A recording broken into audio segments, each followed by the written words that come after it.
Good evening. Thank you so much for joining the Private Property Farming Podcast. My name is Mbali Moko, and thank you so much for joining us on this Tuesday evening, a day before Youth Month. And what a way to start pre-Youth Month or pre-Youth Day by bringing on a young poultry farmer to tell us about her business and just some challenges and opportunities that she's experienced in the agricultural landscape, but more so getting a deep dive into her business and how she's grown her business enterprise from inception till date. As I say every weekend on our show this evening, on our show, is that please like, share, and comment if you have any questions for our guest this evening. And don't forget us to catch up on YouTube if you missed the show. However, I know it's a cold night. Probably you want to sleep early, and let's just get into the show because we have just a bit delayed a bit or started slightly later than usual, but apologies for that lateness. But yeah, I think it's time to introduce our guest. Her name is Lerato Tefo, and she's the owner of LF Poultry. Let's get to understand her business in more detail. Lerato, thank you for joining us this evening. How are you doing? Hi, I'm okay. Thank you. And how are you? I'm doing good, thank you. Thank you so much for coming on to the show. Thanks for having me. It's a pleasure. So tell us who Lerato Tefo is and how you started LF Poultry. Yes, so Lerato Tefo is the owner and founder of L&F Poultry. It's in Hammanskraal, in a place called Lefatleng. It's in Moretele district. So L&F Poultry, it's a poultry business that farms chickens for eggs. Okay. Yes. So just to get the correct terminology for those who don't know at home, your business is an egg-laying business. Egg-laying business, correct. What made you decide to go into poultry and more so egg-laying? Okay, so because I'm so business-driven, I've got so much passion for business, so much passion for money. So I saw a gap. I don't want to lie. I don't want to lie and say I grew up loving chickens or anything like that. There is no history that I know of in my family that's it's farming related. So it's just something that it started off as seeing a gap that, okay, maybe how about I just try, selling eggs. I actually started off by reselling because I was like, okay, let me stock up a few eggs and see what happens. And then that's how basically I started my business, because then the demand started to be high and I was like, okay, let me just find out how where I'm getting my eggs from, how they actually do it. How do they get to produce eggs? Yeah. So that's how it basically started. And then I remember when I got my first box of chicks, because I started growing my chicks at a day old. This is when I actually fell in love with poultry, with chickens. Basically, yeah. So that's how it started. Then from there on, I never looked back. But take a step back. I mean, you said firstly you have a passion for business, right? I mean, you could choose any sector to be in. Why agriculture, first of all? And then you also mentioned that you saw a gap. So I want to unpack that gap. Did a Mbali somewhere in Hammanskraal come to you and say, Lerato, I'm looking for eggs? And then you just thought, okay, let me find a place to source eggs and supply her? Or was it just something that always just kept coming up where you just started meeting egg-laying farmers and you thought, they don't have market, let me be this reseller and help them find market? What exactly was that opportunity or the gap? Okay, so so it started off, it was somewhere in 2017. It was winter time at the time, and I kept on going to the same grocery store where I normally do my grocery, and every time when I'm looking for eggs, there's no eggs. Every time I go there to look for eggs, there's no eggs. And that time it was like the winter season. And then I started just asking myself, why is it that like eggs are so scarce? Like you go in the shop, you're looking for eggs, there's no eggs. So this is where I saw a gap. I was like, oh, okay, then it means we need more, we need more people selling eggs. So this is when I started now stocking up, like researching on where I can stock up eggs, stocking up eggs, and basically just selling outside the same grocery store that I would not find eggs from. Yeah, so that's where I saw the gap that, oh, okay, yeah, they never have this thing in this shop. Yeah. So let me just see what I can do about it. Yeah. Fantastic. And at what point did you decide that, okay, now it's time for me to raise my own chickens so that they can lay their own eggs? Yes.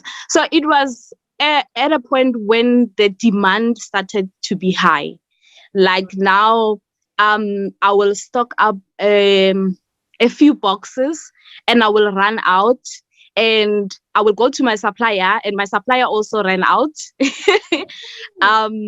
Yes. Then this is when I got interested to know, like, actually, where do these eggs like come from? How do they go about it for us to actually be able to, have eggs that we eat? Yeah. Yes. So that's that. So quite risky, hey? I mean, this is I know. taking the decision to just start and just think, now I need to play at the primary level element. So just take us through the journey of starting your own farm. Let's talk about the chicken coops, having to source your day olds, having to keep them alive, because I know chickens as an animal, they're very fragile. What type of information did you get to feed them, the water, the temperatures, and all of that? How did you just start doing research in your agribusiness journey and be able to obviously do a first successful sale from the chicken eggs? Yes. So when I started, obviously it was very exciting.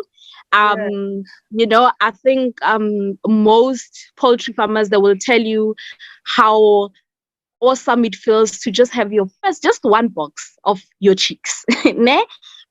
So for me, when I started, it was just like something so super amazing, because I started with like not too many of them. It was about, let's say, 300, 400 when I started. And then the research, I obviously like looked up on like anyone who's doing like poultry farming, where I can go and ask, like, how do they go about it? Because I'm someone that believes more in practical than reading up stuff and not actually putting practice in it. Yeah. So then I went to like a farmer that's been in the business for quite a long time. So this is how I learned, because this is where I actually bought my first my first chicks from. So then, basically I just asked him, and I would actually sometimes not do exactly what he had he had suggested, because we don't do the things the same, and we don't think the same. You can only just find out how other people are doing it, but it doesn't mean that you have to do it like exactly how they are doing it. So basically I just had to teach myself like everything. I remember this one time when I got like my second batch of chicks. All my chicks died because I lost like about 500 chicks at that time, because there is something that I did that perhaps I was not supposed to do, So I wouldn't say I researched and then I did this and then it worked. No. Sometimes I will research something and do it like exactly how I've read it about, and then it doesn't come out as as they claimed that it would. So I had to like each and everything or every step that I took, I had to like go through it without having no experience or anything like that. So yeah, I had to like just teach myself everything Yeah. basically. And how did you bounce back from those setbacks? Like you bought your chickens, and then which was a second batch, 500 of them died. How did you bounce back from that financial setback? Because a lot of farmers can't really get over their first Yeah, financial yeah. because a lot of the farmers already are operating and working from a very, very limited budget. Yes. I nearly didn't bounce back. I nearly wanted to give up, but because of the burn and the passion in me for business, and obviously the love that I had developed for poultry, it is what actually it is what it is it is what like actually motivated me just not to give up. So I still had like my 9 to 5 at a time, and yeah, I will just use up everything that I'm getting from my 9 to 5 just to balance the business, yeah, so that I just don't give up. So that's how I bounced back, just by using my 9 to 5 to support my business. Yeah. Yeah. Let's talk about the area in which you are producing your eggs. Are you producing in a farm or in a backyard, a garden where you have space? What does the land look like? Yeah. So it's a backyard. It's actually in my home where I grew up. So luckily, where I come from, they like those people, they were blessed with like big spaces. Yeah, so the backyards are very big.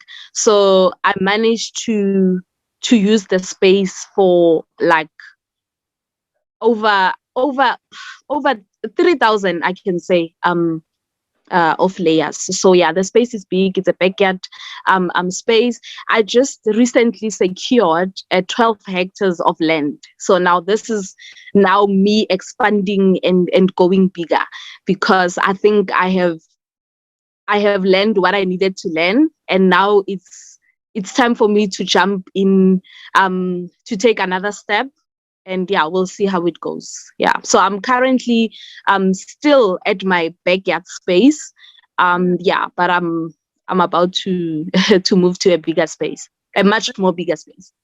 That is fantastic, Lerato. If you're just Thank joining us you. in our conversation, we're speaking to Lerato Tefo, who is the founder of L&F Poultry. She's a poultry farmer based in Hammanskraal, and she's just pretty much told us her entrepreneurial journey, how she saw a gap in the market of selling eggs. She went to a grocery store, couldn't find, and each time she kept on returning, she couldn't find the eggs that she wanted, and so she saw a business opportunity. And I think I've got like hairs on my hands, and just raising. You're reminding me so much about myself when I started into the journey in agriculture, because again, I also wasn't raised in or born and raised in a family of agriculturalists. I had limited land, and I just went with gut feeling, and I see that in you, which is great, because a lot of people, to be quite honest, Lerato, are just so scared to start, and people are in a position where they do have their 9 to 5, but do have side hustles, but really want to transition from a 9 to 5 to their side hustles. But I think I should just commend you firstly for just doing this in the agri industry, and obviously getting the 12 hectares. I mean, look at the amazing things that you do. And I particularly like your story, because you said you started in your backyard. Fortunately, you had a bit of space. How did you build this chicken coop? Did you do it yourself? Was it like a DIY structure where you thought, what? Yeah. The chickens. Yeah. So tell us about that journey and that experience. Well, because I started with like a small number, I started in a garage, ne? So when I was still growing my first ever batch in the garage, I was busy building like a 2-room. I don't know the square meters and whatnot, but Yeah. it's like a yeah, your 2-room, ne? And also I checked up on like a lot of poultry structures. There's like different ones. You get those ones that are like built with just a whole different stuff. So I decided, because I wanted like my chickens to be warm, even in winter to be warm, and just to avoid a couple of things like when it's raining and all of those things. So I was like, okay, let me just get a couple of bricks and then let's see how it goes. Obviously, because it's a 2-room, it was quick, sharp, because it's not that big, and I'm starting at that time. At least I've got like a couple of funds to actually do it, né? And then I did that. Obviously, when I started to like buy more and expand, so then this is when I built like a whole long block of of the structure. Yeah. So yeah, but I started in a garage. Yeah, not a double garage, even a single garage. Small and humble beginnings, and look where you are now. Let's talk Yeah. about the market, Lerato. You mentioned that you obviously started L&F Poultry because of a gap you saw in the market, right? From a frustration of your local retailer of not having enough eggs.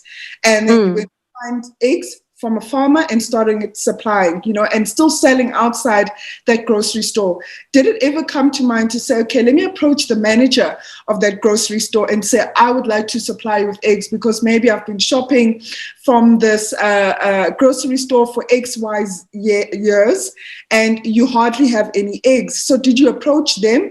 And then also, besides just selling outside the grocery store, has there been other additional markets where, the demand has definitely outweighed the supply to make this new 12-hectare more sustainable for you?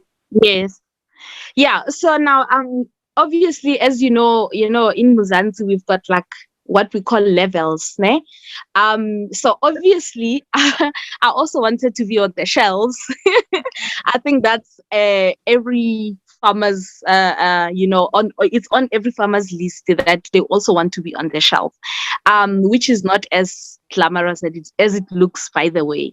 So now I didn't approach the same grocery store that I was selling outside from, for like just a couple of reasons, but I did go to like a retail a store, just the other side, and approached them, and I was like, actually, like, okay, hi, so this is me, and I think you could do with my eggs on your shelves, because I think my eggs are the best. And yeah, basically just me not being shy about my business, and going for what I want, obviously at the right time. This is when they gave me a chance, and they were like, okay, I don't know if I should be naming the store, but anyway. And then I went to the store, and then they were like, no, let's give you a chance. I mean, come on, let's see what you got. And I made sure that my packaging was up to date, that I was giving them good quality eggs, things like that. And then they were like, yeah, no, you the girl, we can. I didn't want to sign any contract because yeah, I'm like that. I'm scared um of committing myself to some things. So I was like, no, I will be like an emergency type of a a thing. So when you guys you need like eggs, like choop, then you can always contact me, and then yeah, I'll just make sure that I do it immediately. Then yeah, that's how it happened. Then I started supplying them, and then there was another one, uh, uh same store at obviously different location. Then yeah, then I started doing that. Oh, and then also the local supermarkets as well. Then I started approaching them as well, asking if they can just have my eggs in their shops and all of those things. So I started having different prices. Like I have like bulk buying prices, and I have like yeah, your individuals prices. Yeah. So then this is when I also started like learning about these different prices and why and all of those things. So then I started just only supplying the supermarkets. So then I was no longer at the outside of the store. Yeah. And where Yeah. were So now I also have resellers. So this is now me supplying people who are now doing what I started off doing. started?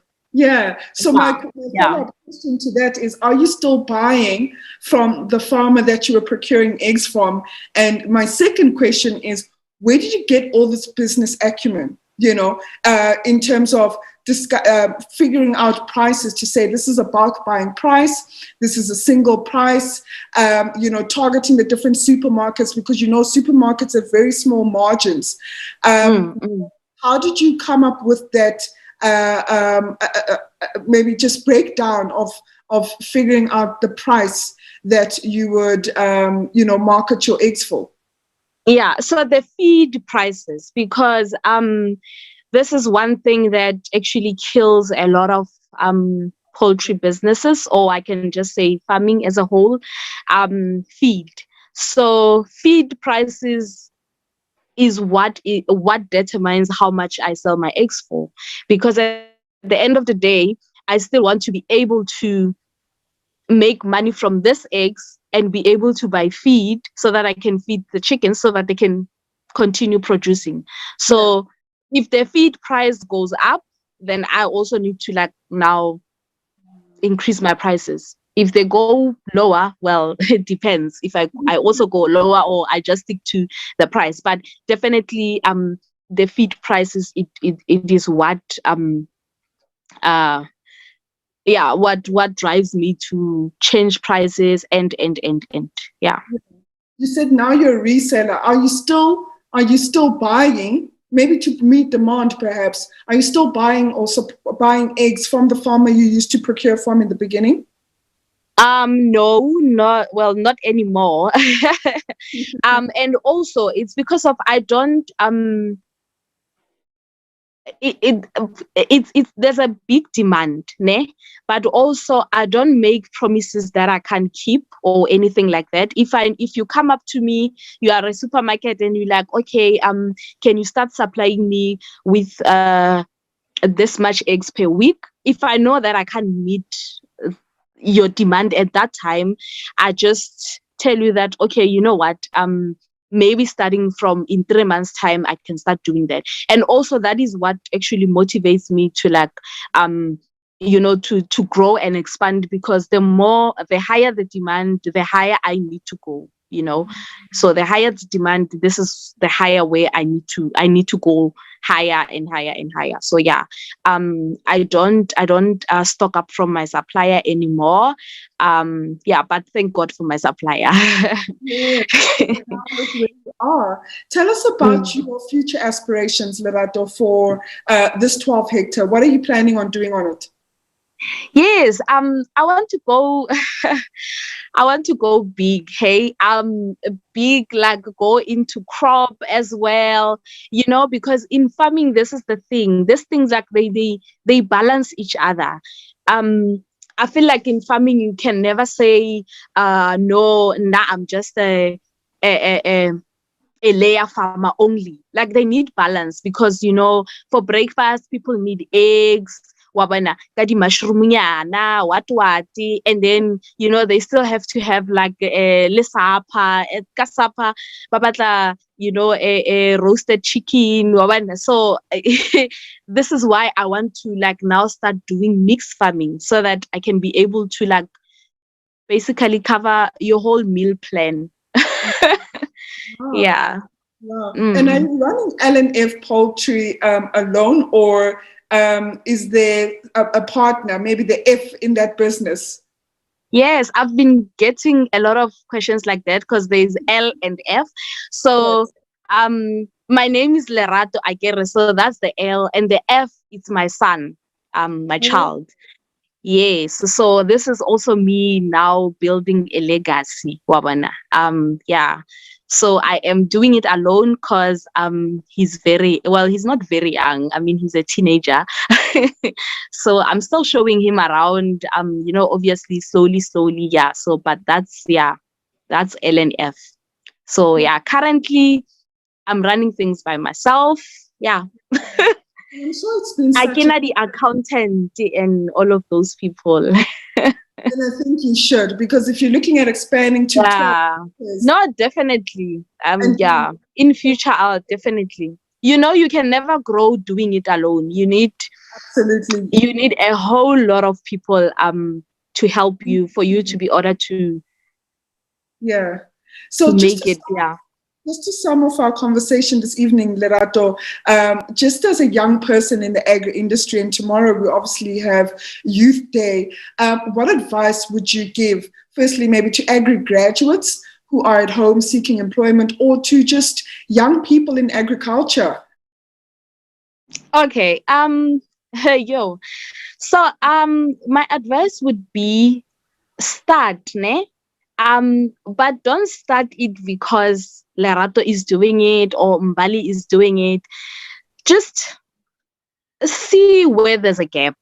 I think in this day and age, it's all about where the gap is. It's no longer really about for a okay, this is what I grew up liking and whatnot and whatnot. You will see a gap and then you go in there, and if it doesn't work for you, it's not really something for you, you jump into the next thing. And also especially people who want to do farming, ne? There should be less theory and more practical, because you see in farming it's much more practical than theory, because I find a lot of people that will be like asking, hey, does this business have money, what, like how are you going to know if you don't do it yourself? Because it might not be making money for me, but maybe when you can jump in it and you find that you are even extra awesome in it, and then well, you make money from it. But then the only way for you to be able to know all of those things is if you do it yourself, if you start, how, no matter how small or whatever. And also um another advice I can give is that people should not be scared um to ask for help, and also not to be, I don't want to use the word lazy, but to show like show whatever you want this thing, you know what I mean? Just don't just sit there and be like,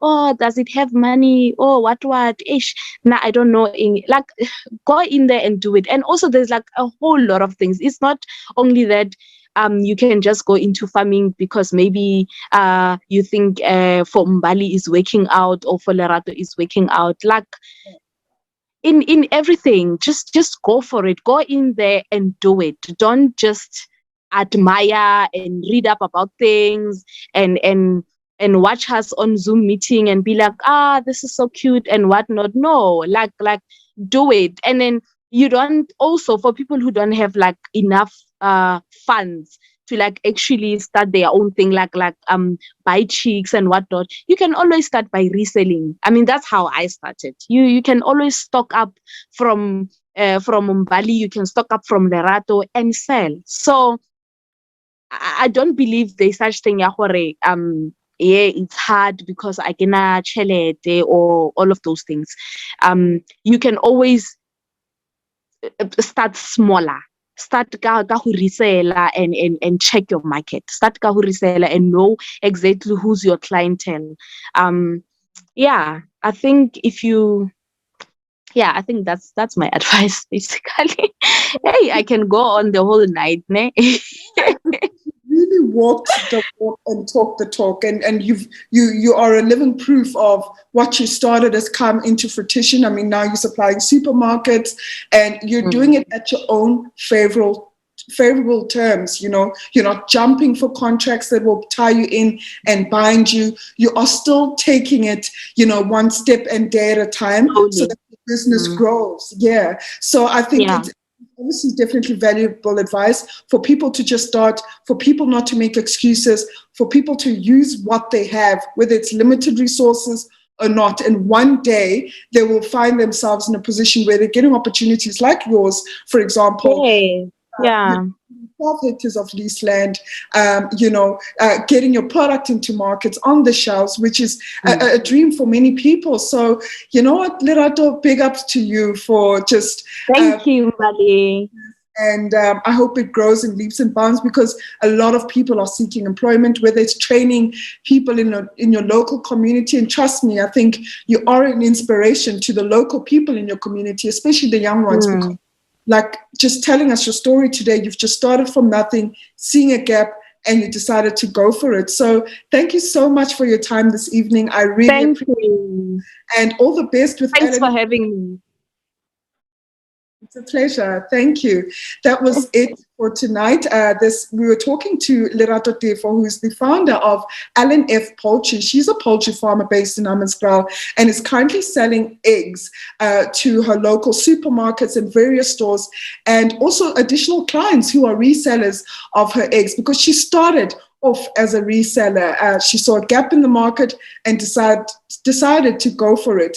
And her last words for us this evening were pretty much just stop making excuses, because you will only know what you need to know, and you will only know when you just start your business, whether or not if it's good for you. So we'll leave with that to this evening. If you have comments, please do let us know. And hopefully you could follow our guest on our social media platforms, F Poultry, and please support her business. But that's it for us tonight, and have a good holiday tomorrow. Take care.